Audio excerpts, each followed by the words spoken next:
जो सबसे ज्यादा साथियों इसमें चौंका देने वाली बात सामने आई है वो आई है जो इनके पास से कैस्टर ऑयल मिला है, तो अपने आप में एक झटके में हजारों लोगों को मरवाने की मारने की क्षमता रखता है। एक पिक्चर आई थी राजी में एक शॉट था, याद है, जब एक पाकिस्तानी ऑफिसर सीढ़ियों से उतर रहा है और आलिया भट्ट ऊपर जा रही हैं, जो रियल लाइफ ड्रामा था, और वो एक अम्ब्रेला की टिप उसकी थाई में मारती है। कि जो असॉल्ट राइफल मिली है वो घर से नहीं मिली है, एक तीसरी लेडी डॉक्टर है, उसकी डिजायर कार में छुपा के रखी गई थी, वहां से मिली है।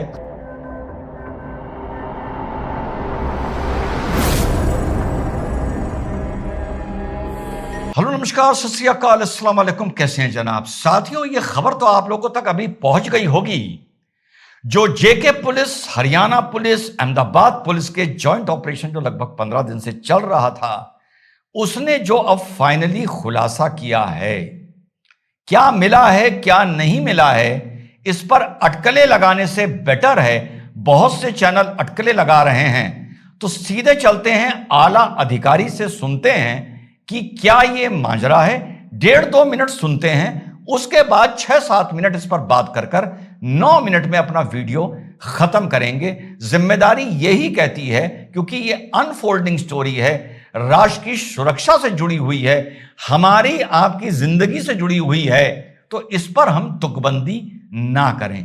सुनते हैं आला अधिकारी साहब ने क्या बोला है। पिछले कुछ दिनों से फरीदाबाद पुलिस, हरियाणा पुलिस और J&K पुलिस का एक जॉइंट ऑपरेशन जारी था, और ये अभी भी जारी है। मैं ये बताना चाहूँगा, ऑपरेशन अभी भी जारी है, जिसके अंतर्गत एक एंटी टेरर मॉड्यूल पे काम करते हुए हमारी दोनों की जॉइंट टीम ने यहाँ पे जो है काम किया, जिसके अंदर एक एक्यूज को पहले यहाँ से पकड़ा गया था, जिसका नाम है डॉक्टर मुजम्मिल, और इस पे आगे कार्रवाई करते हुए जो है कल जो है रेड्स की गई, और जिसमें रेड्स के दौरान यहाँ पे लगभग 360 kg के आसपास इन्फ्लेमेबल मटेरियल है, जो कि संभावित अमोनियम नाइट्रेट है। मैं क्लियर करना चाहूँगा कि इट इज़ नॉट RDX।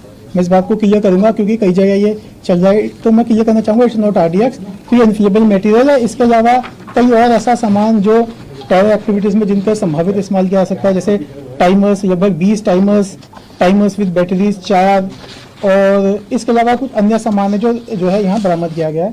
साथ साथ ही जो है जो फायर आर्म्स में एक कैरन कॉप rifle with 3 magazines and 83 live rounds, एक pistol with 8 live rounds, 2 empty cartridges और 2 एडिशनल मैगजीन्स हैं, जो इनसे जो है रिकवरी की गई है। और इसके अंदर जो है अभी जो है कार्रवाई जो है दोनों की हमारी जॉइंट पुलिस की कार्रवाई जो है जारी है। सर, एक AK-56 भी मिली है, AK-56 भी मिली है? नहीं, इट्स नॉट AK-56 जो है, it is Karen cop assault rifle. Sir, ये यहाँ क्या करता था आरोपी जो पकड़ा गया? ये यहाँ पे जो है ये यूनिवर्सिटी में जो है पढ़ाता था। ये सर, मुजम्मिल को कब पकड़ा गया? कौन सी यूनिवर्सिटी? जी यहाँ पे जो, हाँ, he was working in Al-Falah University. बाकी मैं आपको जो है बहुत सारी ऑपरेशनल डिटेल्स हैं, मैं आपको ये कहूँगा कि ये ऑपरेशन हमारा जारी है, तो ऑपरेशंस को ध्यान में रखते हुए बहुत सारी ऑपरेशनल डिटेल्स हैं जिन्हें मैं इस समय भी नहीं बता सकता। तो ये जो स्टोरी है ये 2 हिस्सों में चल रही है, जितना पिछले 3 घंटे में मुझे समझ में आया है। एक स्टोरी ये चलनी शुरू हुई साथियों श्रीनगर से, जहां पर डॉक्टर आदिल नजर में चढ़ता है। क्यों नजर में चढ़ता है? क्योंकि 28 अक्टूबर को प्राइमिसेस में वहां पर जैश-ए मोहम्मद के समर्थन में पोस्टर्स लगते हैं। जब उसकी शिकायत होती है और पुलिस सीसीटीवी खंगालती है, तो पुलिस पहुंचती है डॉक्टर आदिल अहमद पर। यह बिलोंग करता है साथियों अनंतनाग को। जब वहां पर इसका इन्वेस्टिगेशन होता है तो उसके तार जुड़ते हैं सहारनपुर से। सहारनपुर जब पुलिस पहुंचती है तो उसके तार जुड़ते हैं फरीदाबाद से, यानी डॉक्टर मुजम्मिल शकील से, जो अल फलाह मेडिकल कॉलेज में है। अब यहां तक आते आते ये जो रिकवरी बता रहे हैं, ये रिकवरी दोनों जगह अलग अलग हुई हैं। जो फरीदाबाद में, इसमें भी 2 थ्योरियां भी सामने आ रही हैं। एक ये है कि ये किराए पर लेकर रह रहा था, एक ये है कि इसने जमीन लेकर फरीदाबाद के ढौजा गांव में अपना एक छोटा मकान बनवाया था, जो मकान का मतलब था कि सिर्फ वहां पर हथियार रखने के लिए। जो 360 kg अमोनियम नाइट्रेट मिला है, बहुत से चैनल इसको RDX बता रहे हैं, ये व्हाइट क्रिस्टलाइन ऑर्डरलेस केमिकल होता है, जो अपने आप में तो एक्सप्लोजिव नहीं होता है, लेकिन एक्सप्लोजिव अंडर ए गिवन रिएक्शन, केमिकल रिएक्शन, इसी से बनाए जाते हैं और बहुत ही घातक होता है। जो भी हथियार मिले हैं, पिस्टल मिली हैं, जो भी मिला है, ये सब आप लोग पहले सुनते आए होंगे। इस तरह की जब रेड्स में इन लोगों के पास क्या क्या, और हां, डॉक्टर मुजम्मिल साथियों पुलवामा को बिलोंग करता है, लेकिन वर्क हो रहा था फरीदाबाद में। अब 2-3 जब ये ऑपरेशन चले, जो सबसे ज्यादा साथियों इसमें चौंका देने वाली बात सामने आई है, वो आई है जो इनके पास से कैस्टर ऑयल मिला है। अब कैस्टर ऑयल मिलने का मतलब, और कुछ कैस्टर बीन्स भी मिली हैं।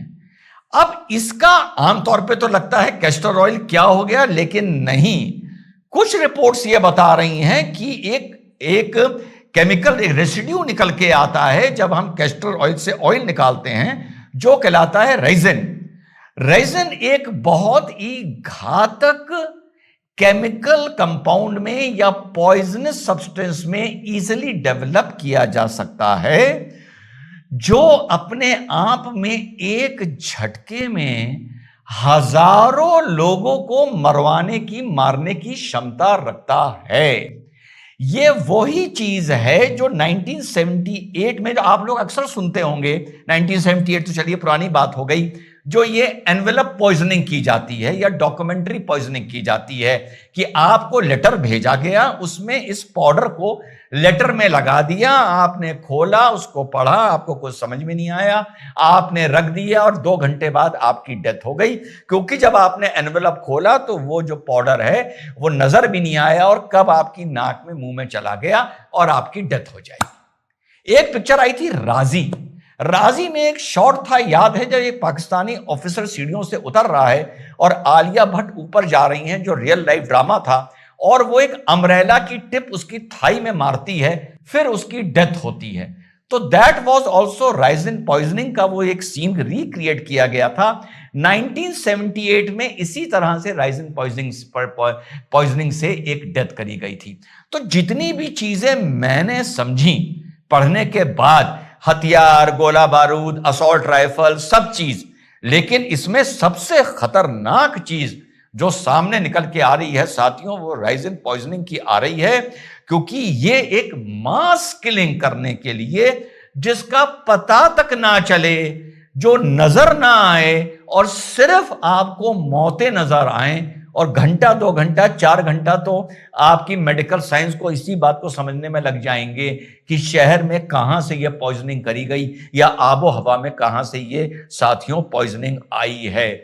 और विरोधाभास देखिए, क्योंकि कहीं डॉक्टर आदिल का नाम आ रहा है, कहीं डॉक्टर मुजम्मिल का नाम आ रहा है। एक खबर यह भी आ रही है, still it is an unfolding story, जिम्मेदार मंचू, कि जो असॉल्ट राइफल मिली है वो घर से नहीं मिली है, एक तीसरी लेडी डॉक्टर है, उसकी डिजायर कार में छुपा के रखी गई थी, वहां से मिली है।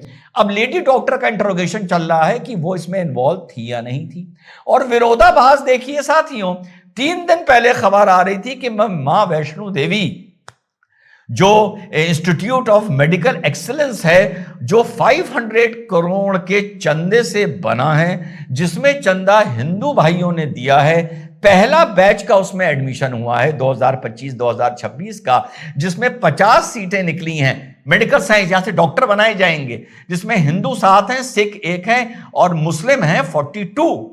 और इस बात को लेके वहां बड़ा बवाल चल रहा है। दोनों चीजें आपस में जुड़ी नहीं हैं, लेकिन जुड़ा है ये शब्द डॉक्टर, कि ऐसी घटनाओं से पूरी जो कोशिश है, कवायद है कश्मीर को लेकर, कश्मीर के लोग जो पढ़ने के लिए नॉर्थ इंडिया या साउथ इंडिया आते हैं, उनका जो एक्सेप्टेंस होता है यहां पर, उस पर वाकई एक बहुत बड़ा सवालिया निशान उठता है कि इस चीज का दायरा क्या होना चाहिए, इस एक्सेप्टेंस का। ये एक्सेप्टेंस बिना कंडीशन, बिना तहकीकात होना चाहिए, या इसमें कुछ कंडीशंस या कोई तहकीकात इसमें जुड़ी होनी चाहिए। तो कश्मीर फलाना सारी स्टोरी बनकर अनफोल्डिंग है। डेफिनेटली मुझे यकीन है कि 1-2 दिन बाद इसमें और कोई बड़ी प्रेस कॉन्फ्रेंस होगी तो चीजें सामने आएंगी, तब जिम्मेदारी सर इस पर साथियों बात करेंगे। लेकिन इस पूरी स्टोरी में सबसे ज्यादा खतरनाक चीज जो है वो कैस्टर ऑयल का मिलना, ना कि हथियारों का, क्योंकि हथियार से कम लोग जाते, लेकिन कैस्टर ऑयल की रेजिन पॉइजनिंग का अगर इसमें तार जुड़ गए तो ये बहुत खतरनाक, बड़ी भयावह खबर होगी। जय हिंद, वंदे मातरम, खुदा हाफिज।